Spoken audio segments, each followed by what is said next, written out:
Greetings, citizens! You're now trapped in the NerdCage with your hosts Marq and Jay. We hope you have a smashing good time.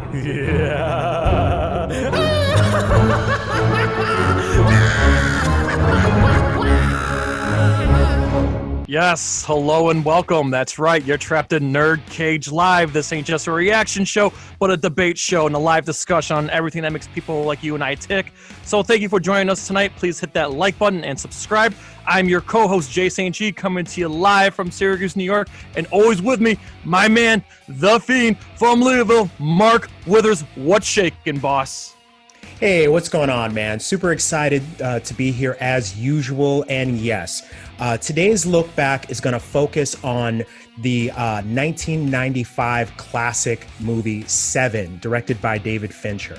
Now, Jay, I know that you're very fond of this movie. Yes. You kind of recommended it to me. Personally, I had never watched it before, and I'll sort of get to my my opinion of it a little bit later. But first of all, I wanted to see exactly what you thought about it upon a rewatch. You know, what do you think? Do you think it still holds up? Is it as great as you remember? How do you feel about it? I think it still holds up. I haven't watched it in over a decade, and it felt good to watch it again. I ended up ordering a Blu-ray copy on eBay for $10, and it was nice. This Blu-ray copy, everything was crystal clear, everything looked good. But yeah, I really liked the chemistry between Brad Pitt and Morgan Freeman. Right. The whole, I know this dynamic's been done so many times where you got the retired cop and the younger, like, smart aleck cop. I know it's been done so many times, but seeing David Fincher's stylized approach with a very twisted and heinous story attached to it, I know it's a slow burn, but when it all comes together at the end and that climax, this movie still holds up. One of David Fincher's trademark movies, and I had an absolute field day of rewatching it, and I think everyone should rewatch it to celebrate this 25th anniversary. Okay, fair point. And, I agree with most of what you're saying. Now, as somebody who really has never watched it before, I know it was a popular movie back in the 90s, won all kinds of accolades. For whatever reason, I missed out on that boat. So as a first-time viewer, I kind of am of two minds about this movie. So first off, my first impression of it is that it's a little bit on the uneven side, right? Mm-hmm. So I feel like, that first 30 to 40 minutes, there really isn't a whole lot going on. I mean, I get that they're trying to build something, they're trying to establish the characters and kind of let you know. But the way that that's done, the pacing to me kind of falls a little bit flat. You really don't get really don't get a lot out of the actors. I feel like, you have three really great actors in Brad Pitt, Morgan Freeman, Gwyneth Paltrow. You've got Arlie Ermey in there also. But at least in that very first part of the film, all of their performances seem very muted, like they're kind of holding back a little bit. And then something happens right at that 30-minute mark that makes the movie just like really take off. And all of a sudden you're like intrigued. Like the minute you hear Kevin Spacey's voice on the other end of that phone, you're like, all right, now something's happening. You know what I mean? And so, I kind of agree with you for most of it. So like for the 2/3 of the movie, it's a fantastic movie. I just really have a problem with that early aspect of it. That first act really kind of falls flat for me. I get it, but I feel like the first act is really we're just learning about Morgan Freeman's character and Brad Pitt's coming in, Morgan Freeman's on his way out the door. He's telling his boss like, hey, he's not ready, and I'm sorry, I like that dynamic between the two of them. I like that build up, and then they and of course Gwyneth Paltrow invites him over to dinner. Like, right. I think the whole point is they want to build the characters and you want to root for them because you want to like these characters because the horrific things that happen at the end. Right. And the one thing I want to talk about too is Morgan Freeman's character has been established that he's seen it all and like on top of the case. I think what really does it for me is that every time they come into like a crime scene, it doesn't seem to phase Morgan Freeman at all. Right. But at the very end, I don't. Spoiler alert: the box. This is like the new planet. This movie's like the new Planet of the Apes. Like everybody knows the ending of the Planet of the Apes is the same to, the ending of this movie. The ending of this movie is kind of like now open. I'm not gonna give it away, but okay. But at the very end of the climax, there, Morgan Freeman's reaction is finally his reaction is different. Like he's haunted by it. He's shocked by it because someone close to him has been a victim. Right. And I think that's where the movie really pays off. Is Morgan Freeman seems to be, not shocked by any of these heinous crimes, but at the very end he is. Right. And that's where I think that's where you get that payoff, is because you care about these two cops, and then you see their reaction to the horrific ending.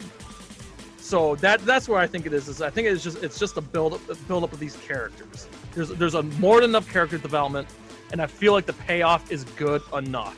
I feel like this movie kind of built off what Silence of the Lambs kind of started. I mean, it's a completely different movie, but I feel like Silence of the Lambs was kind of like that foundation for this movie. And then, now just after rewatching this movie, I feel like the movie Saw kind of like copycat this movie in a little bit. So I feel like this is the movie that kind of inspired the Saw movies, these horrific crimes and the stylized killings and the clues and the hints and all that stuff. By the way, another thing too is there's a video game that came out years ago called Dante's Inferno, which I believe is based off of anime. Mm-hmm. If you're familiar with Dante's Inferno and the 7 Circles of Hell and the 7 Deadly Sins, it kind of helps knowing the background of the story of the killer's motivation. So yeah, this movie's not perfect, but to me it still holds up and it's still highly recommended. Right. And, and I agree with almost everything that you said there. My problem really was more with the pacing than the overall story. And, it's funny that you mentioned a lot of the things that I was going to mention as far as like how this film has sort of influenced a lot of other films. And the really interesting part that I found about sort of the backstory of this movie and how this movie got made, originally, the writer, Andrew Kevin Walker, he wrote the script in 1991 as sort of this amalgam of things that he had kind of seen while he was living in New York. Mm-hmm. And, the script got passed around in Hollywood. There was originally another director attached to it.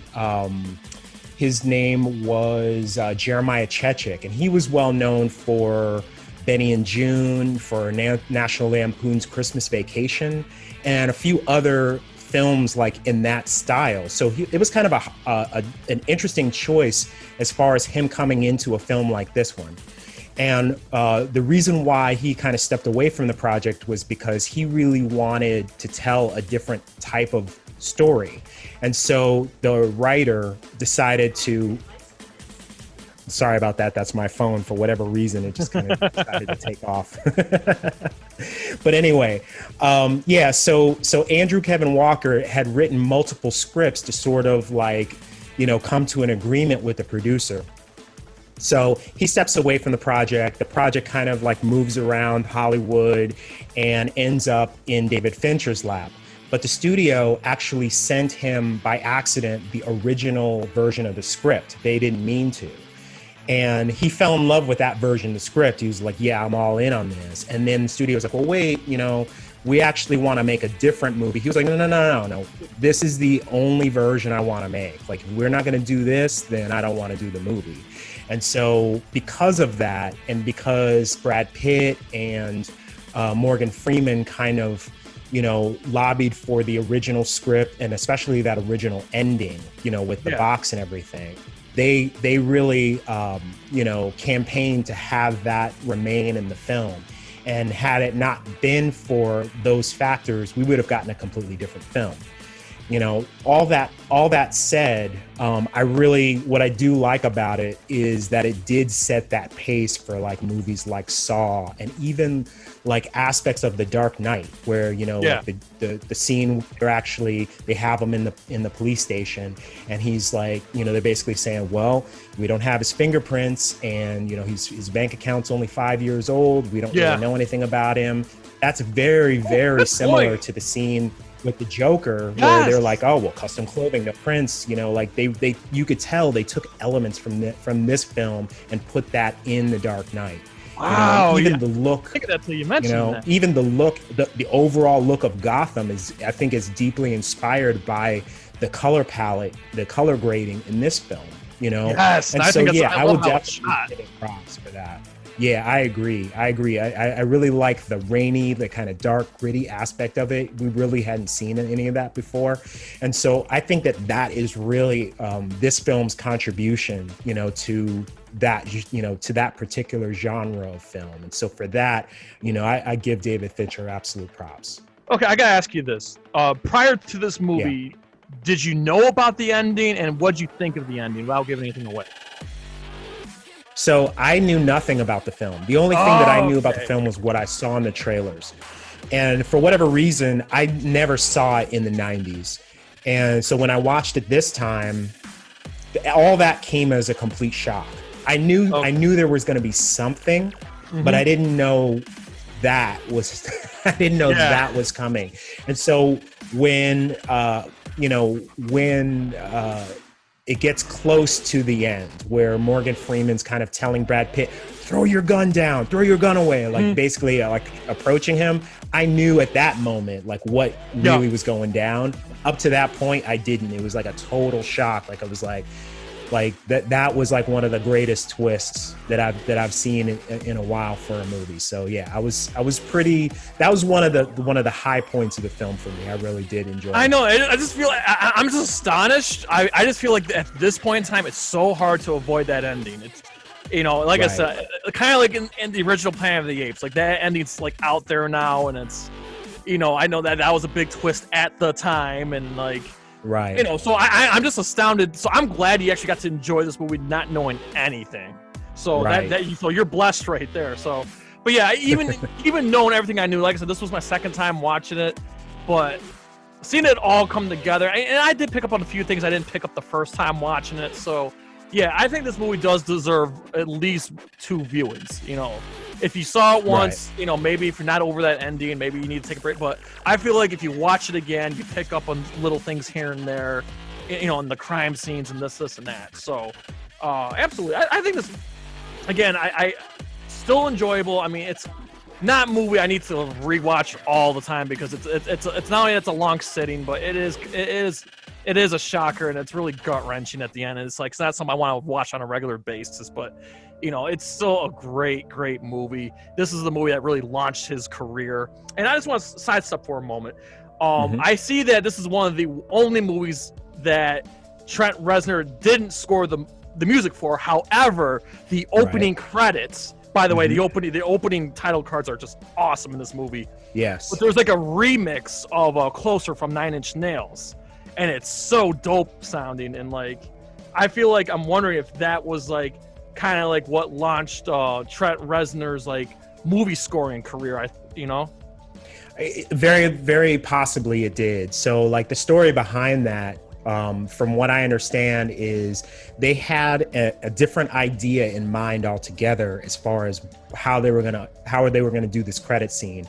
Originally, they wanted Morgan Freeman's character Somerset to be like shown kind of putting in his retirement papers. Yeah. You know, buying a house like out in the country, like getting set up to sort of like start the easy part of his life. But, you know, the fact that this film was being produced by New Line, they had a very limited budget. And so they didn't have enough money to film on those sequences. So there's a director, Kyle Cooper, that, you know, he specializes in title sequences. So he was approached to kind of come up with something that would be cheap, but that would actually give a lot of impact. And he came up with the idea of like, well, why don't we show these like bits and pieces of like the killer's notebook and show him actually cutting his fingerprints off and doing all of these things without giving you any indication of like what's actually happening. And then we'll you know, sort of do these like little frenetic pieces, like having the actual font be like handwriting almost, you know, like those kind of things. It was his idea also to use the closer remix, and set that tone to that. And so, I think that those things, like, you know, that confluence of ideas, like kind of put together. They were even originally going to try to get the director of the closer video to do that title sequence, but for whatever reason, they decided to just let Cooper direct it. And so he kind of gave it that similar feel, which matched the tone, the overall tone of the movie. I mean, it matched it perfectly. It kind of gave you that perfect idea of, okay, this is what this movie's going to be about. This is the vibe you're going to get off of it. This is the fear level you're going to get off of it. And so, I think that also kind of set this, in my opinion, it sort of set a mold for other movies that came out after that, and even like TV shows that were sort of based around like serial killers and things like that. You know, sort of gave all of those projects a template to work off of. So in a lot of ways, man, this movie was kind of a leader. You know what I mean? It kind of was a benchmark for crime thrillers and for like serial killer type of movies. And another thing too is just I don't know what the exact budget for this movie was, but you mentioned it's a small budget, but this is just proof that, you know, it's not always about budget. It's about storytelling and writing, you know? Right. Like when I think of like low budget films that are extremely successful, like for example, Kevin Smith's Clerks, right, or even the first Saw movie, like those were like really, really small budgets. You know, it's just proof is that you don't need a big budget to make a great movie. And this is like, The Invisible Man, for example. That too. That's like a shining example. So and now, how would you compare to David Fincher's other work? You know, like Gone Girl and The Social Network, Girl with the Dragon Tattoo. How would you rank like this movie compared to his other work? Is it towards the top, or is it the best, worst? How would you rank compared to David Fincher's other movies?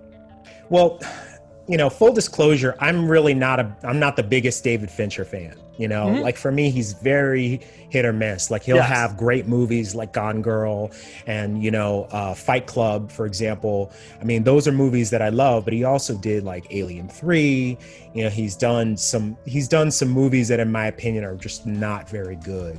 Yeah. This for me falls somewhere in the middle, only because that first portion of the film I just really didn't like. But everything else about it I really thought was pretty great.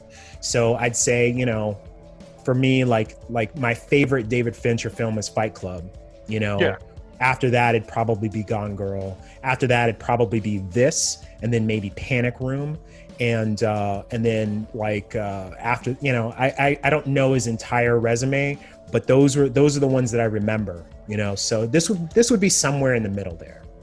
Okay, to me, this one's towards. I don't know if I'd rank it at the tippy. Definitely a top 3 movie. I'd say between this, Fight Club, and man, it's such a toss-up, man. Like between Social Network and Gone Girl. Oh, I forgot about Social Network. Yeah, that's another one. I mean that. Oh, you understand? Like Social Network, the movie itself, I just feel like it's an important part of modern history about, you know, the Napster and Facebook and all that. So it's really, I can't discount that movie at all. At the other hand, like Gone Girl, again, we just talked about Ben Affleck's career. Like Gone Girl is like one of those movies that Ben Affleck at his best, and like there are some moments, I guess as a guy, there are moments in Gone Girl that like make me petrified of women.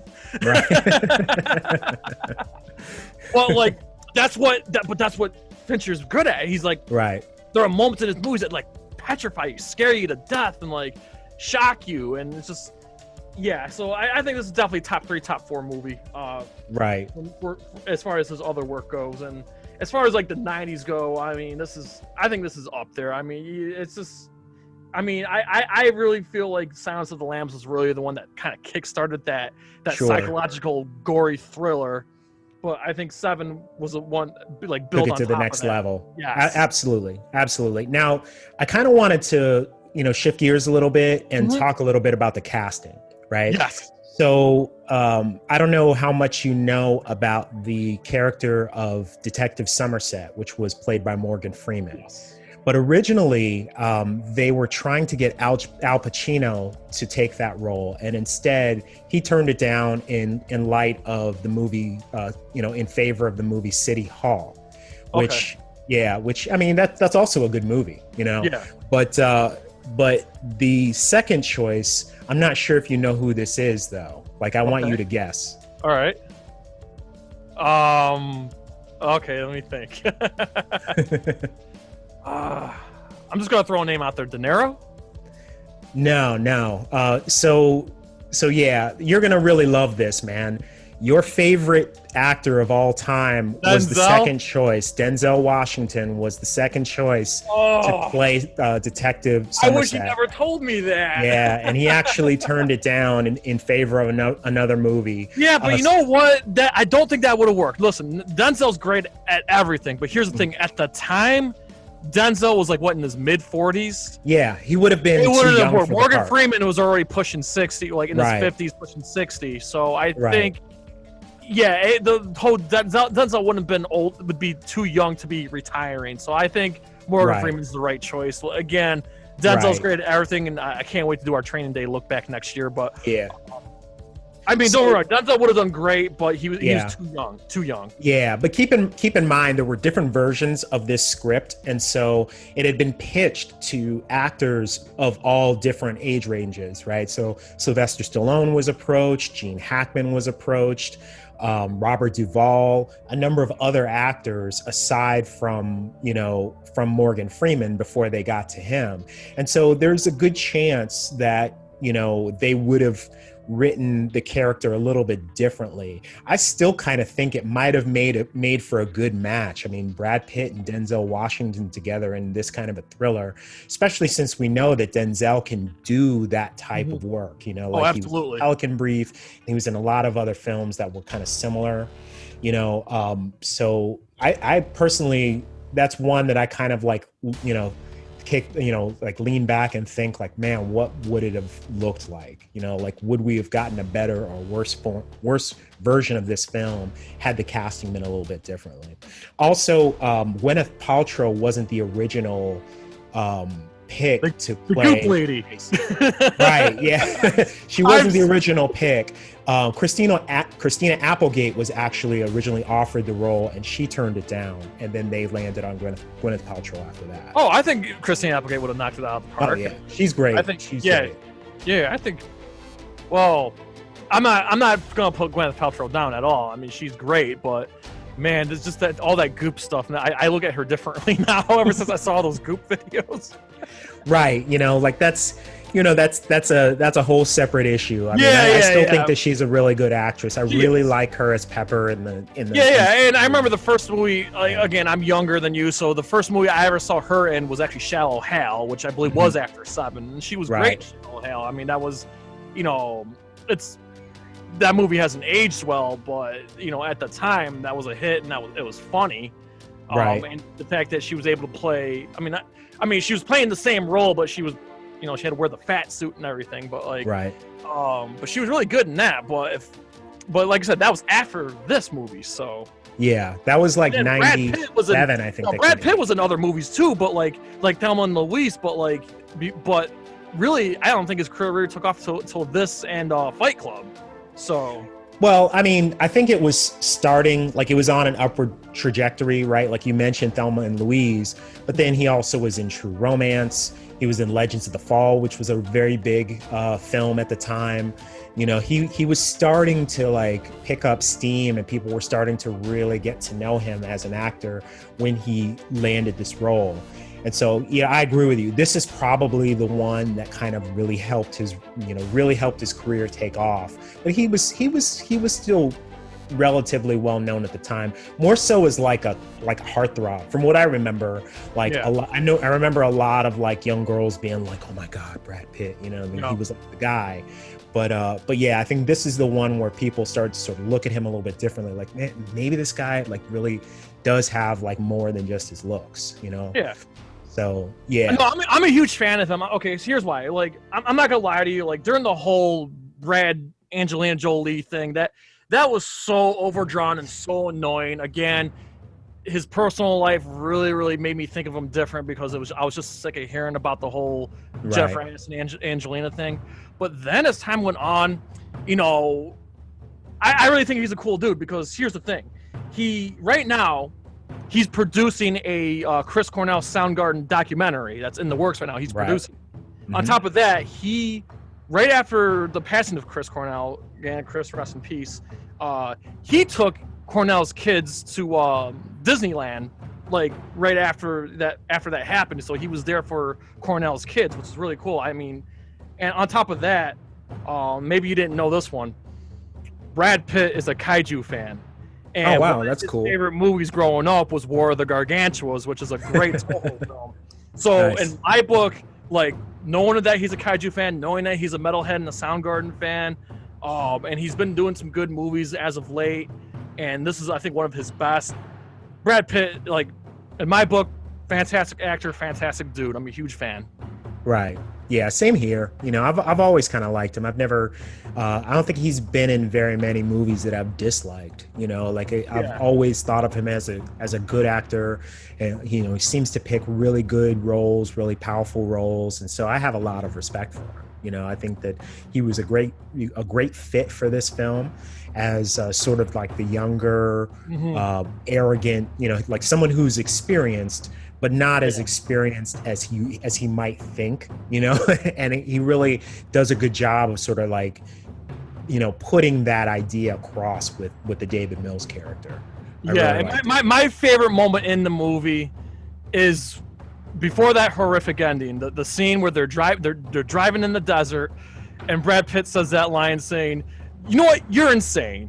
When you're like, what do you say? He's like, you're masturbating in your own feces. Do you really take a moment and realize, wow, I'm really crazy? Like, that is his best moment in the movie. I laughed so hard because he's just sick of hearing this guy, talk in the back, and he just finally just lets loose and just insults him and says all these things, and it's just so funny.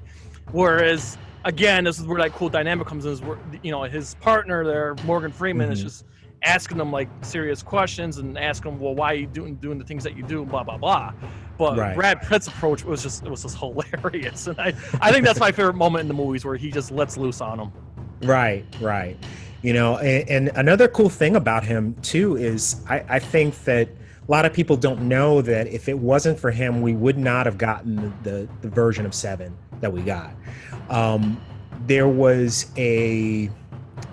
this idea that the head in the box scene was going to be too much for audiences. And so the studio kind of demanded that, like, okay, we can do this version of the movie, but we're cutting that scene out of there. We're going to end it a different way. And they were completely adamant. And Brad Pitt basically like refused to do the rest of the film unless that was in there, because he believed in that scene so much, and he believed in Fincher so much. Like, hey, like we're trying to tell this story, this type of story that really hasn't been done before, and that is the whole, like, that's the linchpin of the story. You know what I mean? So he really stepped up for Fincher and took a stand, and and mind you, this is pretty early in his career for him to do that. And so without him, we really wouldn't have gotten that piece, which to me makes the whole movie. Exactly. Yeah. All right. So so what would you, wrapping this up here, what would your closing thoughts overall as far as recommendation? How would you rate it? So I would probably, on a scale of 1 to 5, I would give this maybe a 3.5 to a 4. Okay. You know, if the first act was a little more compelling, this would be an all-time favorite for me. But because the pacing was a little uneven for me, I really didn't like it as much as I expected to. Mm-hmm. That said, the remainder of the film is absolutely dynamite. I loved the performances. I loved Kevin Spacey in this thing. I loved the overall look, the environment. You know, all of those little things, those little small touches, like the sound, like the Foley and the music, the scoring that went with this movie.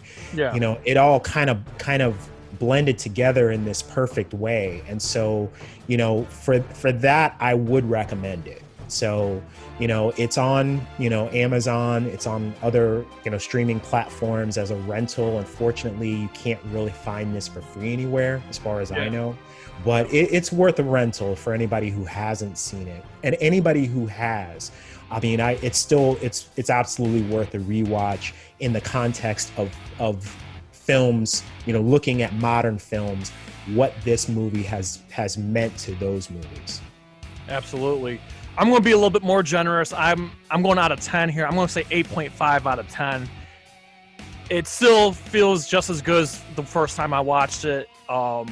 Again, it's a slow burn. If you don't mind the slow burn, the payoff is fantastic.